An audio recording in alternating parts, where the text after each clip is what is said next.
Coca-Cola has reached a level of brand recognition shared only by a few other companies. And there's a good reason for that. It's everywhere. From the North Pole to the Australian outback, everyone knows that red can with the simple line. Coke has some seriously far-reaching influence, and without a doubt, when aliens land on Earth, they'll be like, oh, you guys have Coke too? That's cool. Believe it or not, though, there are still some things you didn't know about that soda from the South. Why they took the cocaine out. There's a reason it's called Coca-Cola, and that's because it used to contain cocaine. This isn't some national secret, and although Coca-Cola tends to downplay it in favor of a more wholesome history, they actually removed the cocaine in 1903, years before they legally had to. The US government didn't ban the substance until 1914, so why did Coke jump the gun? Since it only cost a nickel a bottle, almost anyone could buy a Coke. That widespread availability led to a national panic, driven by the fear racial tensions would skyrocket, thanks in large part to the segregated poor getting all hopped up on nickel Coca-Colas. Southern newspapers helped spread the fear by reporting on gangs of black men high on cocaine, taking liberties with good and proper ladies.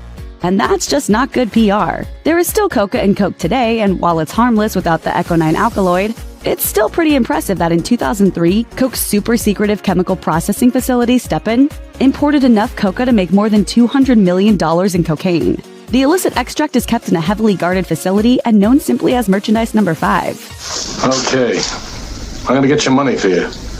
But if you don't get the President of the United States on that phone, you know what's gonna happen to you? What? You're gonna have to answer to the Coca-Cola company. Taste test hate. Coke and Pepsi have been duking it out for as long as they've both been contenders, and in the 1980s, Pepsi introduced what Slate called one of the greatest marketing coups of all time, the Pepsi Challenge. It was a double-blind taste test, and predictably, Pepsi always came out on top. Coke thought they needed to adjust to consumers' new and evolving tastes, and that led to the disaster that was New Coke. Actually, what they really needed was science on their side. Researchers from the Baylor College of Medicine recreated the taste test, with subjects hooked up to an MRI machine. They found that when people knew what they were drinking, Pepsi and Coke actually lit up different parts of the brain. While Pepsi hit the flavor centers, Coke lit up regions of higher thinking. That makes Pepsi the winner in terms of flavor, but in terms of brand awareness, it's Coke all the way. There's something else at work here too. Over the course of a full beverage, like a full can of Coke or Pepsi, our taste adjusts slightly and a less sweet flavor will hit the spot. It's the same phenomenon at play in the wine world. And in a quick sip, sweeter does better. Everyone knows we're not good at just taking a few sips of something. And that's likely a reason Coke has remained a practical favorite over the sweeter Pepsi, in spite of naysaying taste tests. The secret is out. Maybe. The flavor combination used for the original Coca-Cola classic formula is one of the most tightly guarded secrets in the universe.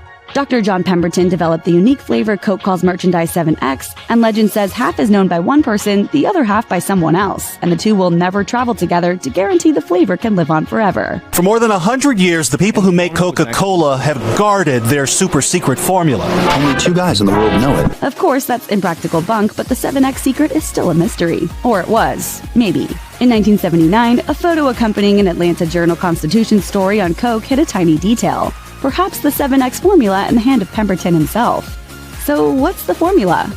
8 ounces of alcohol, 20 drops of orange oil, 30 drops of lemon oil, 10 drops of nutmeg oil, 5 drops of coriander, 10 drops of neroli, and 10 drops of cinnamon. Coke naturally laughed it off and the general public moved on. Scientists tried to recreate it and it was close, but something was off. But how far off? It's entirely possible that's just a list of the original ingredients and they changed a bit over the years, but we may never know. There is alcohol in Coke. The 7X formula does seem to confirm one previously unknown and sort of strange ingredient: alcohol. Odd, but not everyone was entirely surprised. In 2012, French scientists found trace amounts of alcohol in Coke, and that had the potential to be a big problem for some people, particularly those who completely and absolutely abstain from alcohol, especially for religious reasons.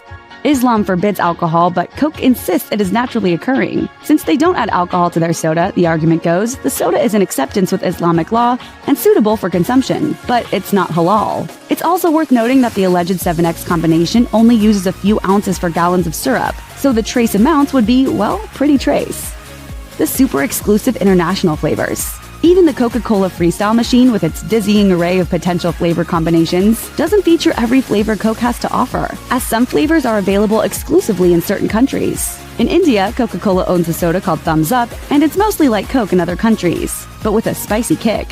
Head to Belgium and parts of France and you'll find the blood orange flavored Coca-Cola Light Singo, and Coca-Cola Citra is a citrus cola available in Japan and Mexico.